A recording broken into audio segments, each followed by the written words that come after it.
Hey guys, this is Charles from SentiFX. We're going to take a look at what kind of happened in the market last week and what we're expecting for the upcoming week. Okay, we had the US dollar, which is actually in a longer term uptrend. It was at the bottom of a channel. As soon as we got a structural break to the upside, we were 100% long dollar at that point. We kind of anticipated a long, and we were aiming for this liquidity gap fill, and that ended up happening. And we were also targeting stops, which did not happen, but we went for our high probability liquidity gap fill for our first targets. Let's take a look at a screenshot. This was before the dollar actually made the liquidity gap fill. As soon as we had the structural break up, again, we were anticipating this gap to fill. Okay, so this was a high probability target. Let's take a look at the dollar yen. The dollar yen is actually trading in a value area, right? The dollar yen is bouncing off of somewhere around this area. Okay, and so basically what's happening is you got price oscillating around that red line. Okay, it keeps bouncing. Okay, it broke through. It's not support, it's not resistance. Price is just finding value somewhere in this area. That's where it keeps getting drawn to, but the actual value area is this entire piece. We did have a liquidity gap fill right there, so the liquidity gap filled and then price responded. Okay, then it took out stops from anybody going along here, and then price responded. So I'm expecting a lot of back and forth in the dollar yen until something changes. Let's take a look at what the euro dollar did. Okay, it's usually the inverse of the dollar index. As soon as we had the structural break here, I actually put a limited order right here, and price pulled right to that level and then went ahead to fill the liquidity gap as anticipated. Okay, our liquidity gap was sorry, trying to draw with the mouse here. Only had a little bit more space left to fill the liquidity gap. Was also looking to target stops. The liquidity gap is our high probability trade. Stops will be next, and then a 1.27 extension. However, in this case, our 1.27 extension fell within the liquidity gap and the stops. Okay, look what price did. It immediately, as soon as it hit the 1.27 extension, it retraced. Okay, high probability target. And since it was within this space and also within the value area right here, right over the center of this cluster, price was just magnetized directly to that. Okay. As far as the retracement levels, I don't really use Fibonacci sequence like everybody else does. This isn't even a Fibonacci sequence. This is just percentages of a move. Okay. Some people ask why I don't put the 0.10. It's really pointless, to be honest. Even 0.2 is pretty much pointless. 3 is questionable. Really, at 0.4 or above is where you want to take a trade. So if I can find confluence with a percentage and trap traders, right, that's where I'll kind of place my orders. And the best trades are going to be at 0.5 and above, because obviously your risk to reward gets better the deeper you can pull back. Now, that being said, if you pull back to about a 0.8 or 0.9, usually that's not really a good sign. You know, if price goes way over here, chances are it's just going to go ahead and run stops. So really the sweet spot is going to be somewhere between the 0.4, 0.7, you know, maybe 0.8 at the most, right? But you get somewhere up in here, you might as well just go ahead and get stopped out. So a lot of times I'll put my stops somewhere in this range, because if price gets this far, the trade's pretty much over, in my opinion, as far as momentum trade.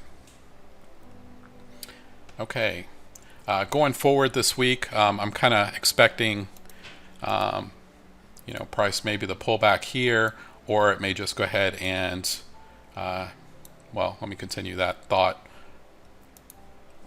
I'm expecting price to potentially pull back and then take out the stops, right? It may bounce around, take out these stops, and then finally take out the stops below.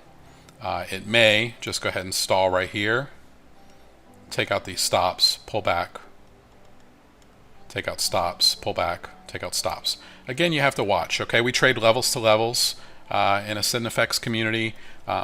You can hold for these longer trades, but there's definitely more risk than just going for levels to levels, okay? My trade was just to the liquidity gap fill. That's where I got out of the short, okay? I could have taken most off here and then let some right out here, then let the last portion right out to here, but I'm not going to hold all the way down. I'm going to wait and see what happens. If we have a strong break, a pullback, I'll get in short and keep trading it all the way down, but I'm not going to hold from here all the way down to here. Okay, I take some off at the key areas and sometimes all of it off at the key areas, depending on where we're at in the trading week and what sentiment is showing us, and just basically whatever the price action showing. So it's a combination of pieces, okay? All right, dollar CAD. This one's really interesting. We have been predicting this to be a sell-off for quite a while based on higher time frame charts. When price actually reached into this area, I was telling our traders that this is probably going to be an area where we're going to look back and say, wow, that was an opportunity to really get short and hold on to this thing for a while. I was anticipating the move down. It happened. Unfortunately, you know, I just got out way too early on this one. Again, I trade levels to levels. I was expecting it to pull back and then continue. It never did happen. Okay, once it ran stops here, just pulled back a little bit and then continued south. Okay, dollar CAD, we're expecting to be a short trade for a long time to come. So any opportunities you can get on a short side for dollar CAD is what you want to be looking at.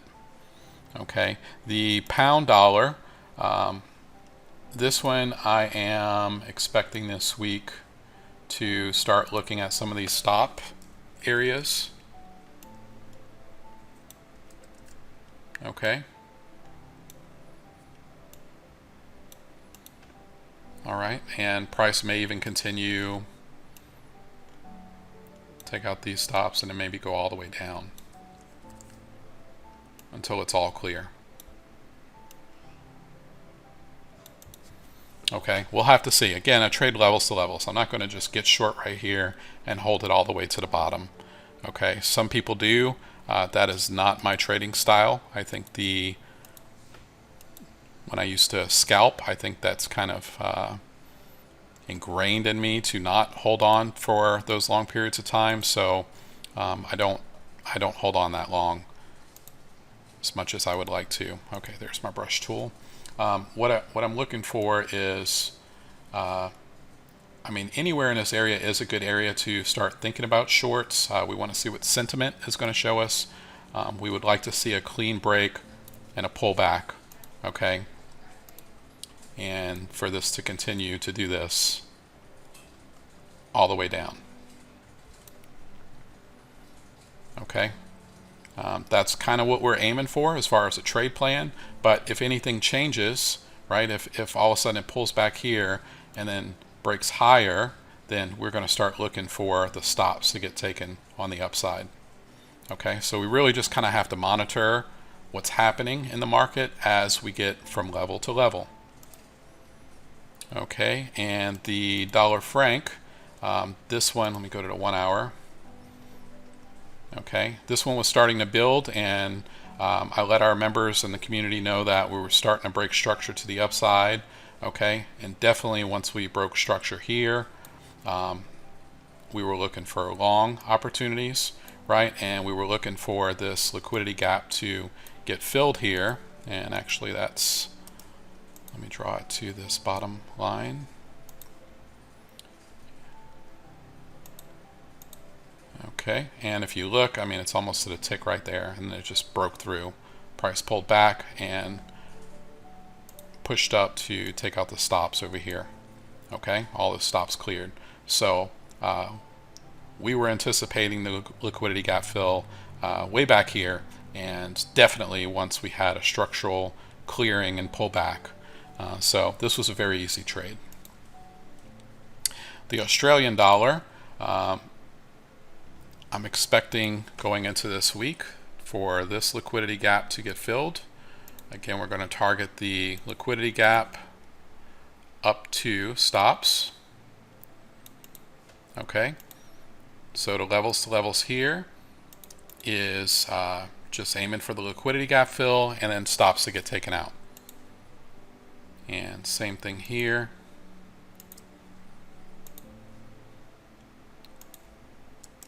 Oops, sorry about that. Liquidity gap fill and then stops. Okay, level to level to level.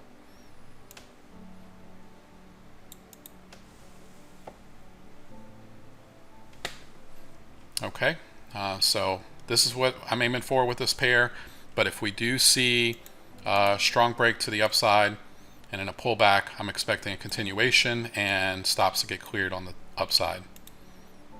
And last, we have the New Zealand dollar. Again, this is very similar to the Australian dollar, looking for this liquidity gap to fill down here. So price may pull back to here, continue down, may bounce around, but I'm expecting this liquidity gap to get filled. Again, we'll monitor sentiment and we'll constantly look at market structure to just kind of see how things are playing out. All right, that's it for the trading week. We're expecting the dollar to continue its strength to the upside. Shorting the dollar at the current time bears more risk unless things change structurally or sentiment-wise. Okay? Happy trading. Good luck. Be safe.